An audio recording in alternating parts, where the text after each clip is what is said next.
Hola a todos, en este video les voy a explicar un poco cómo funciona Studio One para mastering directamente en lo que se llama un proyecto dentro de Studio One. Lo primero que vemos es que cuando partimos Studio One tenemos la opción de crear una nueva canción o abrir canciones que tenemos trabajando, y tenemos también la opción de crear un nuevo proyecto. Dentro de Studio One, proyecto se refiere a, a un, a un, a un archivo especial, por decirlo de alguna forma, que es para mastering, que es para hacer una masterización. ¿Cuál es la ventaja? ¿Cuál es la diferencia? Es que en una canción directamente lo que nosotros tenemos en un New Song es como un proyecto de Pro Tools directo. O sea, tenemos la capacidad de grabar en multipista, de agregar información, etcétera, etcétera, pero no tenemos la capacidad de poder exportar eso, por ejemplo, a un CD. No podemos grabarlo directo a un CD. No podemos trabajar con otro tipo de analizadores ni de cosas que nos sirven directamente para mastering. Mientras que en un proyecto está pensado exclusivamente para trabajar con archivos que van a ser masterizados. Entonces lo que vamos a hacer es crear inmediatamente un proyecto. Le vamos a poner un nombre, master test, en este caso. Lo único que nos pregunta es el lugar donde queremos guardarlo. Nos pregunta el sample rate en este caso, que sería 44.1, depende de los archivos que yo voy a importar. Vamos a trabajar en 44.1.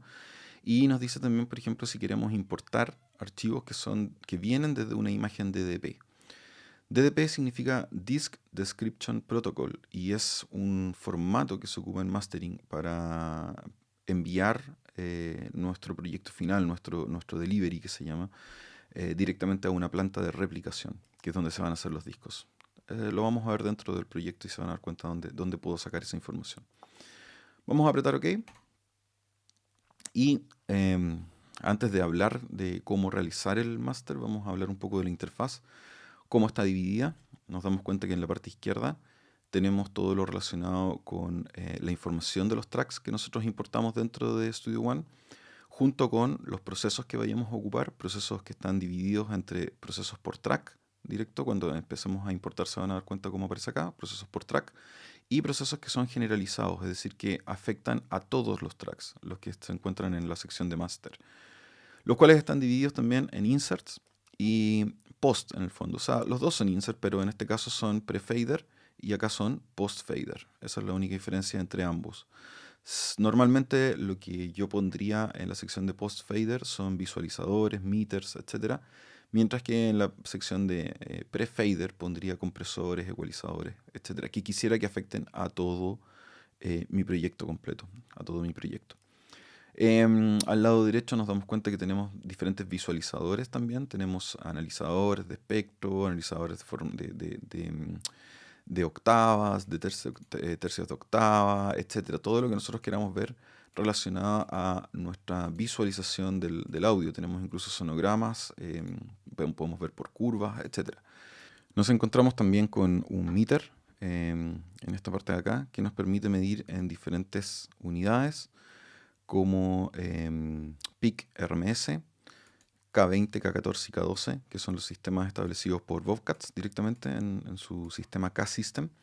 Y el más importante quizás para nosotros en este minuto, que sería lo que es loudness, en este caso bajo el estándar EBU R128. Recordemos que EBU R128 es exactamente igual que la norma BS 1770 que nosotros conocemos. La única diferencia es que acá vamos a medir con una base de referencia de menos 23 lufs, mientras que en BS 1770 vamos a medir a menos 24 lufs. Hay una pequeña diferencia en dónde está ubicado el cero, por decirlo de alguna forma. La norma europea indica menos 23, la norma americana indica menos 24. Aparte de eso, no existe ninguna otra diferencia. Como siempre hemos visto, un LUFS equivale o un LU equivale a un dB, por lo tanto no hay diferencia en la medición.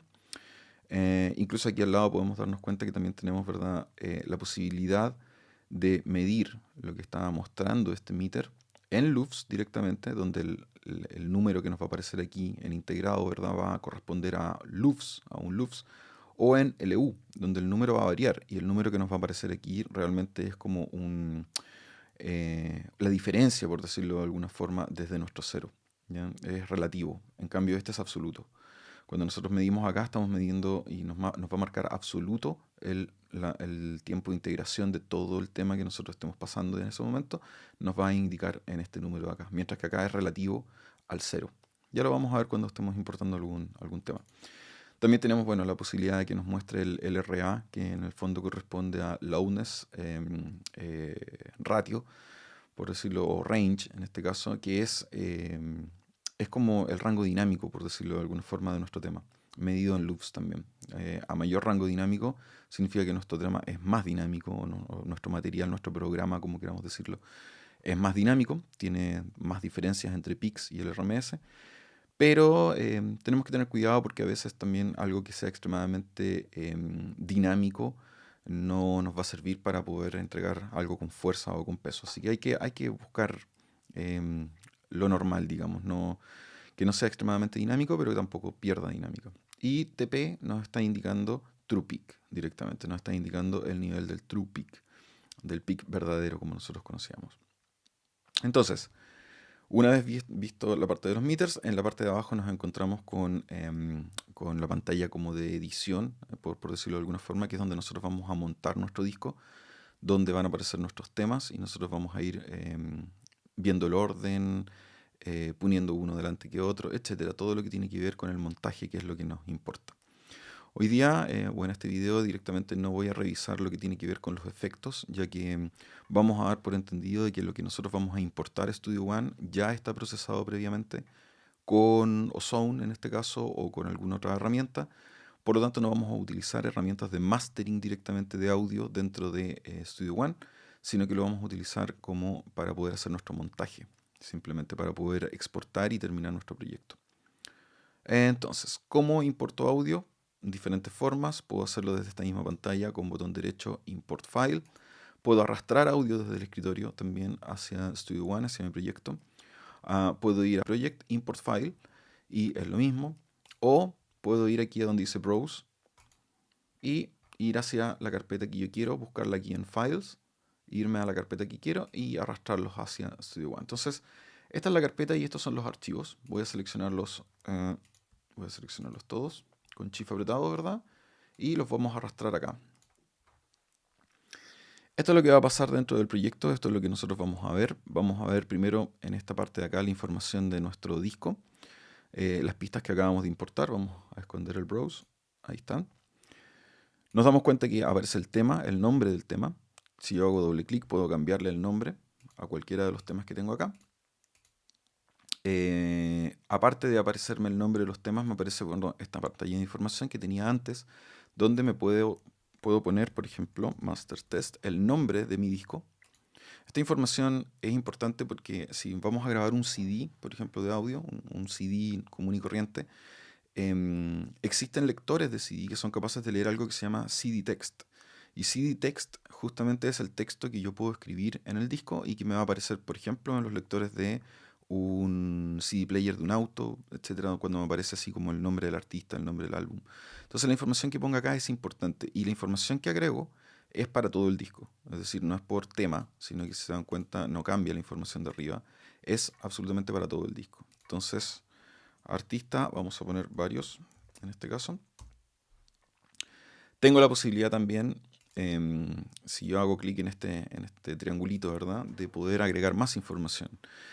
Algunas de las informaciones relevantes que están acá, que más que nada es bueno que lo sepan, es por ejemplo el IAN, el I-A-N, ¿verdad? I-A-N, que es un código también conocido como UPC, dependiendo de dónde estamos, en Estados Unidos o en Europa, pero que es el código de barras que nosotros conocemos. Es un código que contiene una cantidad de números, 13 si no me equivoco, dependiendo del formato también, si es europeo, estadounidense o norteamericano. Y es el código de barras que indica que es un producto único, ¿ya? O sea, ¿por qué es importante el EAN en este caso dentro de un CD? Es si es que nosotros lo vamos a poner a la venta, por ejemplo, en, no sé, Feria del Disco ya no existe, pero alguna cosa similar o algún negocio, ¿verdad?, que vendan discos.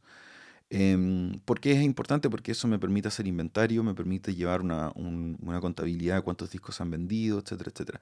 Ese código se compra, ese código uno lo compra, se puede comprar en línea, se puede comprar en distribuidores, te lo pueden dar directamente si es que tú estás trabajando en un sello, con un sello discográfico, pero es el código físico del producto, ¿ya? Es el código que indica que tu disco es único y que tu disco tiene un número de series como su carnet de identidad. Aparte de eso, podemos agregar comentarios del disco, songwriter, quien lo escribió, composer, arranger, quien arregló, quien hizo los arreglos, el genre, ¿verdad? ¿Qué género es el disco, metal, pop, rock, etcétera, el año en el que fue hecho, y obviamente el artwork, que en este caso sería como el cover art, que nosotros podemos agregar en esta sección y lo podemos importar desde nuestro escritorio. El cover art no es algo que vaya a aparecer directamente en un reproductor de CD de un auto, pero sí nos va a ayudar cuando hagamos un disco digital y va a aparecer nuestro cover art en nuestros temas. Eso es con respecto al disco en general. Por tema, también tenemos ciertas configuraciones. Si hacemos clic ahí, abajito, tengo el nombre del artista, porque obviamente un disco puede tener varios artistas directamente dentro. Tengo artista y tengo también otro código que es el ISRC. En el fondo, el ISRC es simplemente un código que nos va a permitir identificar en el fondo nuestro tema, y no nuestro disco, sino que nuestro tema. Es el código estándar internacional de grabación que se llama. El ISRC también uno lo puede comprar, te lo dan cuando uno registra el tema directamente, cuando uno registra la obra. Y es el que nos indica a nosotros, en el fondo, que nuestra obra está registrada y que existe dentro de algún registro, ¿verdad? Depende del país donde nosotros lo estamos registrando, obviamente. Eso es por canción. O sea, nosotros tenemos el ISRC ya por canción. Tenemos entonces el IAN, que es el código de acá, el grande, digamos que es del álbum, el EAN, y tenemos el ISRC, que sería el código directo del tema. También tenemos la misma cantidad de información y también podemos poner artwork o cover art a cualquiera de nuestros temas, independiente de que haya un cover art general de todo el disco. Después, al lado derecho, pegadito de esto, ¿verdad? Vemos que nos aparecen, ¿verdad? Ya los inserts, donde nosotros podríamos poner información acerca de nuestros temas, como efectos, podríamos agregarle todo lo que nosotros quisiéramos. En el caso que no estuviera masterizado, vamos a hacer de cuenta que esto ya está masterizado.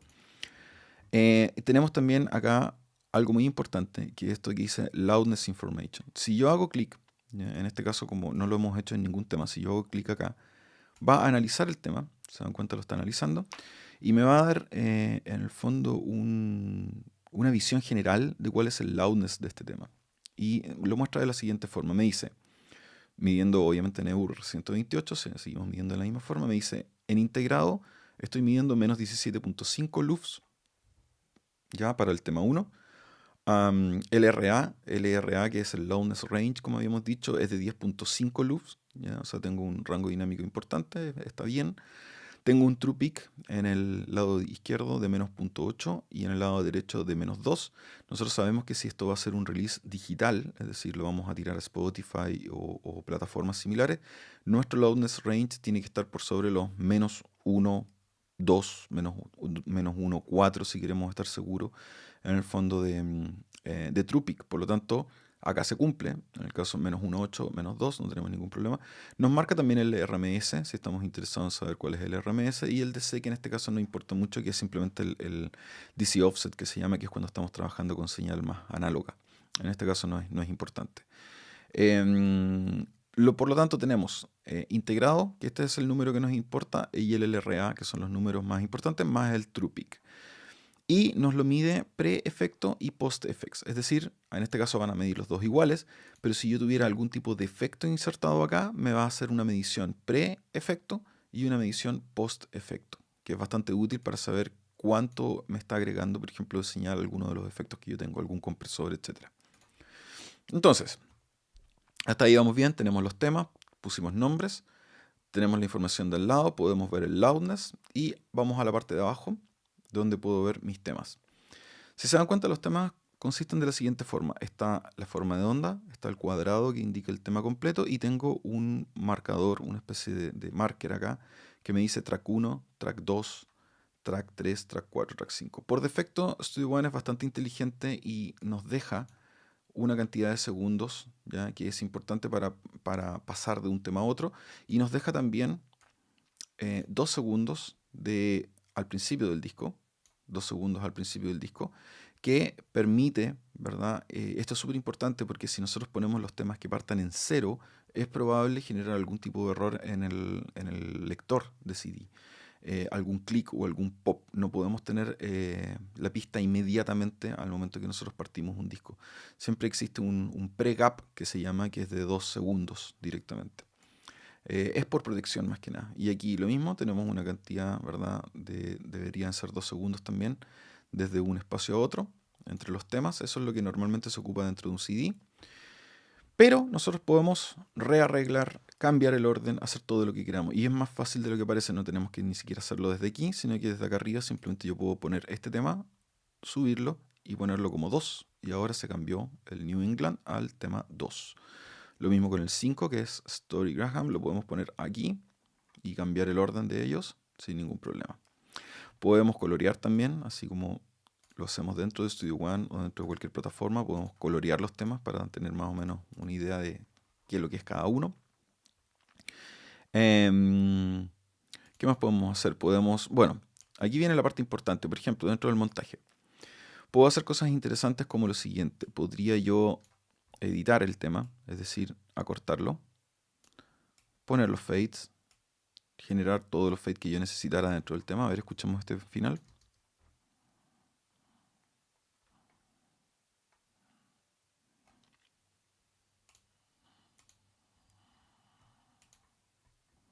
Vamos a escuchar cómo desvanece el tema. Ya, perfecto. Podría haber sido mucho más largo el fade. Nosotros tenemos que ver ahí estéticamente cómo queremos que quede. Pero algo importante que pasa acá es que una vez que yo hago este movimiento o que hago este fade, que también lo puedo hacer al principio, vamos a ir al principio del tema. Vamos a dejar que el tema no parta inmediatamente. Ese espacio está bien. Vamos a generar entonces, ¿verdad? Un pequeño fade in en esta parte de acá para que parte el tema. Pero lo que nosotros nos fijamos es que, por ejemplo, el marcador que estaba arriba, que ocupaba hasta acá, porque el tema llegaba hasta ahí, ahora ya no funciona porque nosotros acortamos el tema. Para que esto funcione, nosotros vamos a ir arriba del marker, botón derecho, y vamos a poner decir Reset Track Markers to Content. Es decir, vamos a resetear el marcador para que se ajuste, en este caso, al contenido. Entonces volvemos a tener nuestro tema completo. Lo mismo si yo hubiese hecho algo así como esto, hubiese cortado el tema ahí, lo mismo. Reset, ¿verdad? Y lo vuelvo a donde estaba. De esa forma me aseguro de no cometer errores y de que mi tema, mi CD, porque esto es lo que va a aparecer en el CD directamente, tiene la duración que corresponde. Ahora, puedo hacer cosas también interesantes como, por ejemplo, hacer que este tema, esto no va a sonar bien porque estoy cortando simplemente, pero puedo hacer que este tema pase por encima del otro. ¿Ya? Es decir, que si se dan cuenta en los marcadores, hasta aquí va a llegar el tema 1 en el CD player e inmediatamente, sin pausas, va a pasar hacia el tema 2. Esto es cuando nosotros escuchamos los temas que vienen uno detrás del otro, entonces suena algo así.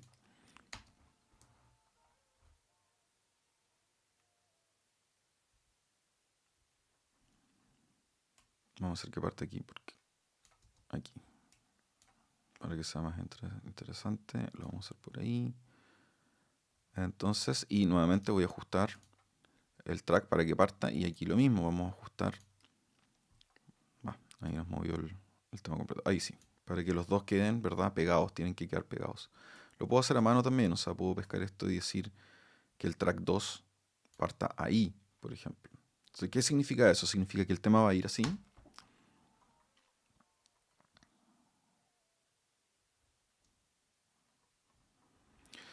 Pero como yo puse el marcador para que el track 2, se dan cuenta, está ahí, está en este punto. Si yo me voy aquí a mi CD player y pongo, por ejemplo, track 2, ¿verdad? Me voy acá. Voy a retroceder. Voy a cambiarme al... Así es como parte el track 2. Así parte el track 2. En ese punto específico, o sea, yo puedo acá chequear, ¿verdad?, dónde está partiendo cada uno como si fuera un CD player común y corriente. Entonces puedo ir revisando em, dónde va a partir cada uno de los temas. Eso es lo entretenido de la parte del montaje, que puedo armar mi disco como se me ocurra, hacer los silencios, los espacios, etcétera, etcétera. Si se dan cuenta, aquí está pasando algo, por ejemplo, que es lo siguiente, que si yo arrastro esto, como que se magnetiza, ¿verdad? Y pum, cae en ese punto. Si no quiero que eso pase, puedo apretar la tecla N y va a dejar de magnetizarse. Entonces ya no va a quedar linkeado a alguna parte de mi proyecto, sino que el audio lo voy a poder mover libremente. Esto es lo mismo que dentro de Pro Tools ocupar el modo sleep versus el modo grid, por decirlo de alguna forma. Si quiero que vuelva a magnetizarse o a quedar pegado con alguna sección, aprieto N y va a volver a hacerlo. ¿Ya? Eso es importante para poder hacerlo. Si quiero pasarlo a llevar momentáneamente, simplemente puedo apretar Shift. Apretando la tecla Shift también puedo acortarlo. Entonces, puedo hacer todos los fade in, puedo hacer todos los fade out. En el momento que quiera puedo resetear para que queden los marcadores correctos, unir dos temas a la vez, etcétera, etcétera, etcétera. Una vez que mi disco está hecho, una vez que tengo todo ya visualizado de forma correcta, se dan cuenta que estoy ocupando el meter en EUR 128. Va midiendo de forma en tiempo real. Nosotros ya sabemos que cuando hablamos de integrado estamos hablando del total del tema, por lo tanto no me sirve estar midiendo solamente un pedazo, tengo que medir de principio a fin. Para eso me sirve me es más fácil o es más útil ocupar el loudness information que está aquí arriba en los tracks, que lo va a hacer mucho más rápido, que no esto de estar midiendo el tema de principio a fin. Y vamos a la parte de arriba, aquí ya sería como casi el final. Hay una sola cosa más importante que también podemos ver desde aquí, que está en Project. Si nos vamos acá abajo dice CD Protocol. Esto es súper importante porque esto que está acá es justamente lo que nosotros tenemos que enviar muchas veces a la planta donde nosotros vamos a replicar los discos. Y es la información completa, el cue sheet que se llama directo o la información de tracks, que es lo que nosotros enviamos donde indica, por ejemplo, el total del tiempo del disco, si hay algún código que hay que agregar, el artista, pausa de la canción al principio, la duración de la canción por cada uno de los temas. Y nosotros simplemente podemos, ¿verdad? Aparte de poder verlo así como en chiquito, podemos salvar esto en el escritorio, como se nos ocurra, ¿verdad? Y poder después revisarlo con calma. Si me voy al escritorio, debería estar acá, ahí está. Salva como un HTML. No sé si lo podemos abrir con TextEdit.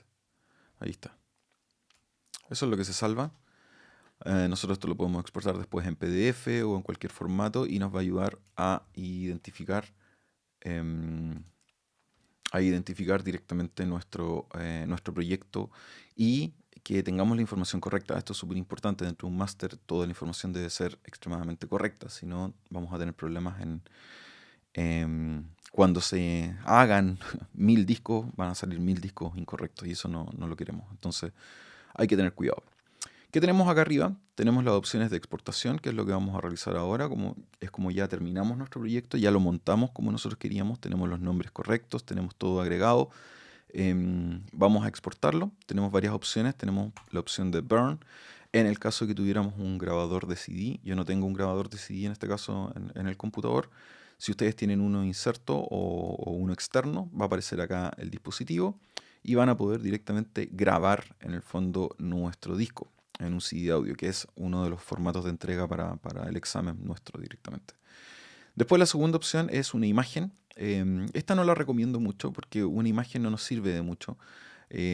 Una imagen lamentablemente no tiene la información de los PQ, que se llama PQ, que serían los códigos en el fondo justamente que indican cuando un tema parte, cuando un tema termina, cuando hay pausa, cuando parte el otro, cuando termina, cuando... Esos son los códigos PQ. Y una imagen de audio, una imagen, por ejemplo, en WAV o en AIF o en FLAC o en cualquiera de estos formatos, no incluye esa información. Y esto es muy importante de entender. O sea, si yo exporto desde acá en este formato, al momento de querer importarlo a otra parte, voy a perder toda esta información que yo agregué en mi montaje del disco. Por lo tanto, olvídense de eso porque no sirve en este caso. Las que sí sirven son, bueno, DDP y Digital Release. En este caso, DDP era lo que habíamos hablado al principio. Me dice, ¿quieres crear una imagen DDP? Master Test me va a decir dónde crearla, y voy a poner que sí. No hay ninguna pregunta, simplemente lo hace. ¿Ya? No me pregunta absolutamente nada. La imagen DDP tiene una ventaja, vamos a ver si podemos verlo desde acá. Está terminando, ahí está. Si se dan cuenta, esto es un DDP. Esto yo lo puedo grabar en un DVD, por ejemplo, y enviarlo directamente a una fábrica. Y aparece todo. O sea, aparece el DDP que está aquí. Aquí está el DDP. Es un bin, cdtext, ¿verdad? Ahí está el cdtext. Está todo lo demás que yo tengo de información. Está el DAT o la imagen que sería el audio. Los PQ. Toda la información necesaria para poder crear todas las copias que se me ocurran. E incluso incluye, ¿verdad?, el protocolo que habíamos visto anteriormente, el CD protocol, que sería toda la información del disco. O sea, cuando yo hago un DDP es la forma más profesional que tengo de poder entregar un máster, ¿ya? Lamentablemente el DDP me sirve solamente para entregarlo a una empresa, no todos los software. Por ejemplo, si yo se lo quiero pasar a mi cliente directamente como DDP, no le va a servir de mucho porque en un reproductor de audio cualquiera, iTunes o lo que sea, no reproduce DDP. Tengo que tener un reproductor específico de ese formato que existen directamente para Windows y para Mac, pero no me sirve para un cliente. Para un cliente me va a servir mandárselo en un digital release o en un formato como una imagen si por último quiero que lo escuche completo. Pero el DDP me sirve para enviarlo a las empresas o a las fábricas de replicación. En el caso del digital release es muy similar, pero lo que voy a obtener acá es muy distinto en el sentido de que este principio de track, por ejemplo, en estos tracks que nosotros teníamos juntos, ya voy a mostrarlos aquí, que este track 2, ¿verdad? Parte en esta posición, esto es lo que yo voy a exportar. O sea, cuando yo diga exportar en digital, ¿verdad? Y diga track 2, el track 2 va a partir exactamente en este punto. No va a partir al principio de la forma de onda o al principio de la región, sino que va a partir donde está la marca. Eso es lo importante de estos markers que nosotros estamos creando. Por lo tanto, ¿qué quiero exportar todo? Por ejemplo, me dicen qué formato, ahí tengo todas las opciones que quiera, flag files y todo. Esto va a aparecer como, como un archivo independiente por cada uno de los temas. Ya, cada uno de los temas en el fondo va a tener un archivo. Eso es lo que va a aparecer. No va a aparecer un disco completo. Voy a perder, obviamente, la información de cuándo termina y cuándo empieza uno. Eso lo voy a perder. Un digital release no funciona de esa forma. Lo normal, y para que entendamos un poco, es que aquí tengo bueno, todas las opciones, ¿verdad? De agregar los tracks, el número de tracks al principio del archivo, agregar la información del artista, etcétera, etcétera. ¿Qué quiero exportar? El rango de eventos, o sea, todos los eventos, o los track markers, que serían esto, ¿ya? Si yo pongo use range of events, en este caso lo que va a pasar es que va a exportar desde ahí. Ese va a ser track 1. En cambio, si yo pongo use range of track markers, que sería ese rango, el track en este caso va a empezar en ese punto. Eso es lo que me está preguntando. Ahora, ¿para qué es bueno esto? Bueno, esto me va a servir como para justamente enviárselo a mi cliente, para decirle, bueno, estos son los temas que yo quiero, que ya están masterizados, este es el orden que yo pienso, escúchalo bien, etcétera, etcétera.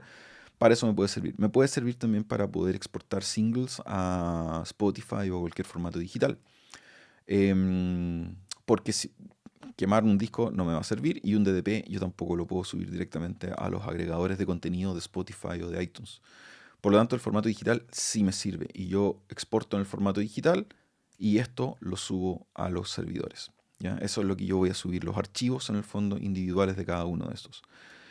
Según más que nada la plataforma que yo estoy ocupando, por ejemplo Spotify, iTunes, etcétera, algunos de ellos tienen gapless playback que se llama, que es la opción de poder reproducir un tema a continuación del otro sin que haya ningún tipo de espacio. Si la plataforma lo aguanta y lo soporta, entonces no va a haber problema, por ejemplo, con estos temas que están pegados, ya que la plataforma automáticamente va a detectar que no hay espacio y va a pasar directo desde este tema hacia el otro. Y eso va a ser un gapless, ¿verdad? Sin ningún espacio, sin ningún gap. Esas son las opciones de Studio One. Es un programa extremadamente completo. Tengo, ¿verdad?, las mismas posibilidades y opciones aquí también. Crear crossfade, todo lo que nosotros vimos o todo lo que podemos hacer dentro del programa, lo tengo también acá arriba. La única ventaja que tiene, por ejemplo, ocupar Studio One, donde yo haya mezclado en Studio One, es la posibilidad de esto que no lo pudimos ver, que se llama Update, en el fondo, que me permite abrir un proyecto de Studio One, o sea, una mezcla que yo tenga en una canción, porque en Studio One le dice canción, ¿verdad? Song, en una canción de Studio One y mandarla a masterizar dentro del mismo programa a esta plataforma. Y lo que va a pasar es que aquí me va a aparecer el tema, pero, por ejemplo, si yo estoy masterizando y me doy cuenta que me quedó una caja muy fuerte, puedo retroceder, ir a la mezcla dentro del mismo Studio One, arreglar esa caja, apretar Update, ¿verdad? Y se va a actualizar la información de este archivo con la caja corregida. Entonces, es es súper entretenido para poder ahorrar en el fondo tiempo, para poder ahorrar em, el tener que enviar un posible máster a remezclar en el fondo porque hay un error grave o tener que abrir otra plataforma como sería Pro Tools, corregir el error, exportar, volver a importar. Aquí lo hace todo automático. Es una muy buena plataforma para trabajar. También pueden hacer el máster directo desde Studio One. Yo prefiero hacerlo por fuera. Yo prefiero ocupar Studio One para montar directamente la información en este caso y armar el disco cuando tengamos que hacer un formato físico, que sería quemar un disco o enviarlo directamente a las plataformas que correspondan. Aparte, como tenemos la posibilidad de poder chequear y revisar en el fondo loudness, todo lo que nosotros hicimos anteriormente es bastante cómodo, ¿ya? Como para poder traer proyectos que yo mastericé en otra plataforma, traerlos acá, chequearlos, ver que esté todo ok, que corresponda con los estándares que quiero y exportar. Así que eso, muchachos, espero que no se me haya olvidado nada. Esto es lo más importante que nosotros necesitamos saber para poder trabajar con Studio One para masterización. Nos vemos en otro video. Chao, chao.